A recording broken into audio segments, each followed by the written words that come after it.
Voici mon arrière-grand-père Honoré Filiou, sa femme Marie née Sauvaget, lui qui a créé notre maison Jean Filiou. Jean, c'était le nom il avait pris le nom de son fils, qui est mon grand-père. Mon grand-père Jean, on retrouve l'arrière-grand-père en tenue de soldat, c'est un oncle.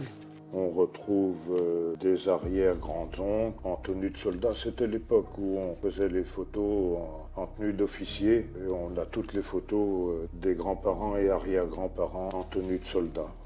Alors voilà la photo de la Pouillade, c'est la plus vieille photo dont je dispose. Elle date d'avant 1900 parce qu'elle est parue dans le livre du professeur Ravaz, le pays du cognac. Et ce livre est paru en 1900, donc la photo date d'avant 1900. On voit que les vignes n'étaient pas aussi bien tenues ou tenues de la même façon qu'aujourd'hui. C'est la plus vieille photo dont je dispose.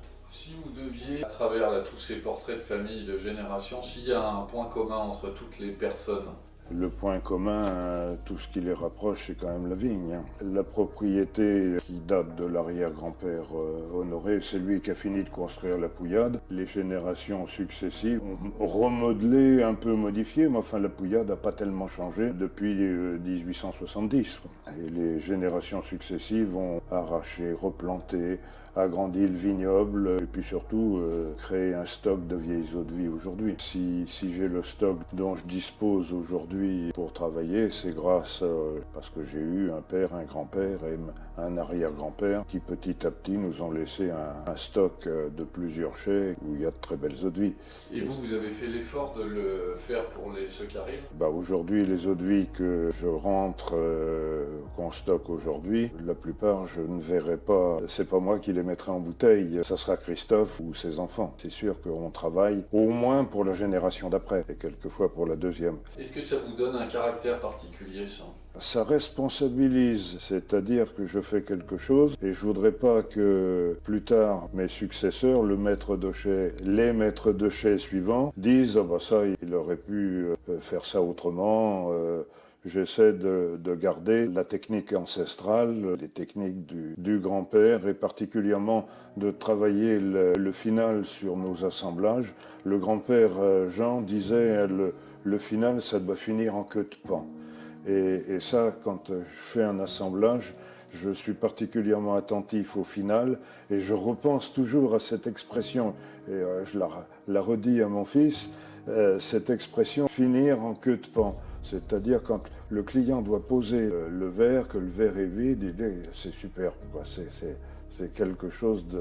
Ça doit être grandiose. Et vous avez en tête que c'est toujours... ce que vous faites, c'est destiné à des gens? L'avantage de bien connaître ces chais, on a plusieurs chais, on a quand même beaucoup d'eau de vie, et de savoir ce que l'on va faire des eaux de vie. Je pense que c'est la partie la plus difficile. Il y a à créer un assemblage, mais la partie la plus difficile, c'est quand on rentre des jeunes eaux de vie, c'est dire, maintenant on a ça, à quoi va-t-on la destiner, qu'est-ce que l'on va faire avec ça? Et ça, c'est la partie d'arriver à deviner ce que l'on va pouvoir faire dans 20 ans, dans 30 ans d'une jeune eau de vie. Ça, c'est la partie la plus intéressante, mais aussi la plus délicate. Dans quel bois allons-nous la mettre? Dans quel fût? Pendant combien de temps va-t-on la laisser en fût neuf? Comment va-t-on la travailler? Dans quel chai? Chez humide, chez médium? Il y a un tas de possibilités et avec la même matière première, on peut créer des qualités tout à fait différentes. Il y a un côté très créateur dedans. Il y a une notion de style, il y a une notion de vision, de savoir ce qu'on veut faire. Quand je crée un nouvel assemblage, il y a en premier lieu, moi, ce que je veux faire, ce que je veux obtenir. Les contingences comptables, c'est-à-dire le prix auquel on va sortir cette eau de vie. Évidemment, il y a, est-ce que j'ai ça dans le chai, j'ai les mêmes arômes dans le chai pour pouvoir continuer la même qualité, et puis à quel prix je peux la sortir, et est-ce que ça intéressera mon importateur d'avoir cette qualité-là dans un certain packaging et au prix on va pouvoir le sortir. C'est les 3 critères qui me dirigent. Il y a d'abord ce que je veux faire, ce que j'ai dans le chai pour le faire dans les années futures, et puis à quel prix on va le sortir. C'est malheureusement cette dernière et quelquefois la plus importante. Vous n'avez pas eu l'impression d'être empêché par ça? Il faut que j'arrive à faire un assemblage qui me plaise à un prix qui plaira aussi à mon client et que l'eau-de-vie lui plaira bien sûr. C'est très intéressant. Vous pouvez me dire un mot sur Christophe? Ah bah Christophe a la même formation que moi. Bon, il a fait de l'énologie. Je pense que c'est très important. Ce qu'on peut reprocher aux écoles d'énologie, c'est qu'on apprend tout sur le vin et rien sur les spiritueux. J'ai appris sur le cognac, je l'ai appris de mon père, que ça soit à ma génération ou à la génération de Christophe et de Virginie, que ce soit les écoles de Beaune ou de Bordeaux, les spiritueux sont traités de façon très succincte. C'est sur le terrain où on apprend. Alors, c'est vrai que la chimie du vin et la chimie des spiritueux est très proche. Pour les vins, ça prend quelques mois. Pour les cognacs, ça prend quelques années, voire quelques dizaines d'années.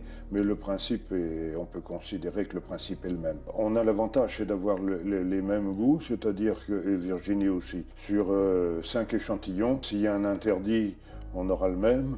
Et s'il y en a un où on hésite entre 2, on hésitera tous les 3 entre ces 2 mêmes échantillons. Ça, c'est important pour le futur parce que dans la façon de conduire le stock, dans quoi on va le vieillir, il aura la même continuité que moi. Il suivra les mêmes fûts, les mêmes qualités de bois neuf et les mêmes temps de vieillissement qu'avec moi. Et c'est d'avoir les mêmes goûts sur les mêmes arômes. Ça, c'est important. En fait, vous êtes dans un cycle où à un moment, vous avez été le fils, où votre père vous a transmis ses connaissances. Aujourd'hui, vous êtes le père qui transmet. Vous voyez que Christophe est père et va devoir transmettre. Comment ça se passe, ça, dans votre tête? J'imagine que vous devez y penser, quoi. Vous devez vous souvenir de certaines choses. Ah bah c'est sûr, et moi j'ai travaillé longtemps avec mon père, mais je regrette d'avoir travaillé très peu de temps. J'étais trop jeune, j'étais étudiant, puis après mon grand-père était trop âgé pour que je puisse travailler avec lui. J'ai parlé avec mon grand-père, mais j'ai pas vraiment travaillé avec lui. Je me souviens bien de mon grand-père en blouse grise, costume cravate sur sa blouse. Sous sa blouse grise, le crayon, il n'avait pas de calculette, c'était le crayon qui était sur l'oreille, et puis il faisait des pourcentages, 3 chiffres après la virgule. Moi, je prends la calculette, ça va quand même beaucoup plus vite. Je me dis que, bon, Robin et Clément, il y en a un qui a 6 mois aujourd'hui, l'autre a 3 ans. Quand ils seront en âge de pouvoir parler avec moi, je serai sûrement trop âgé pour qu'ils me voient travailler, leur faire passer un message.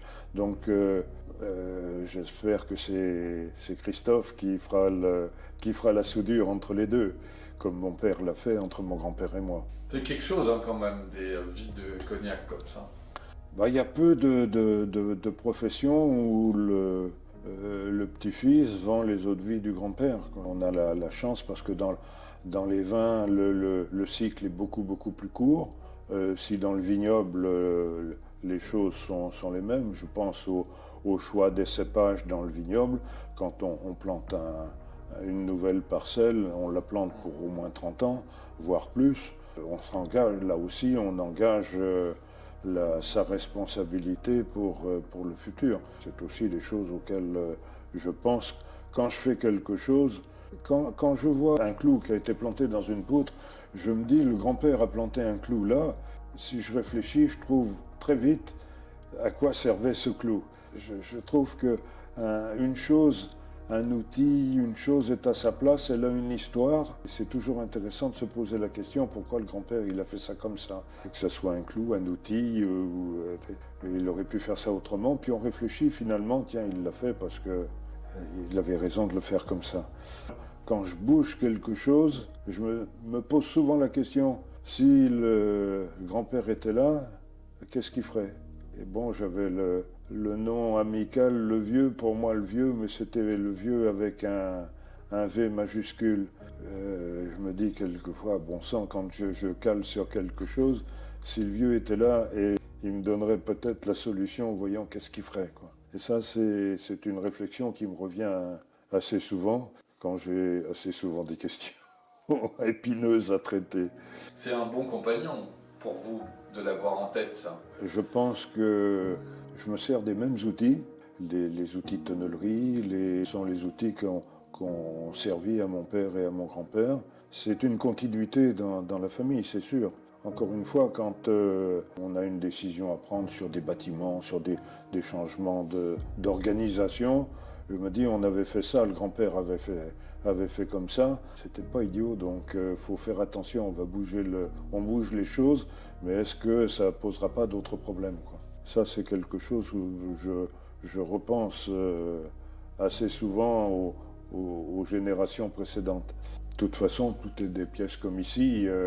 Chaque génération a apporté des cadeaux de nos clients étrangers, comme on voit là, des tableaux. Bon, on est entouré de souvenirs, de cadeaux que nous ont apportés nos importateurs au fil des années et au fil des générations. On baigne, je baigne dans l'ameublement, les choses que les parents, les grands-parents ont accumulées, c'est sûr.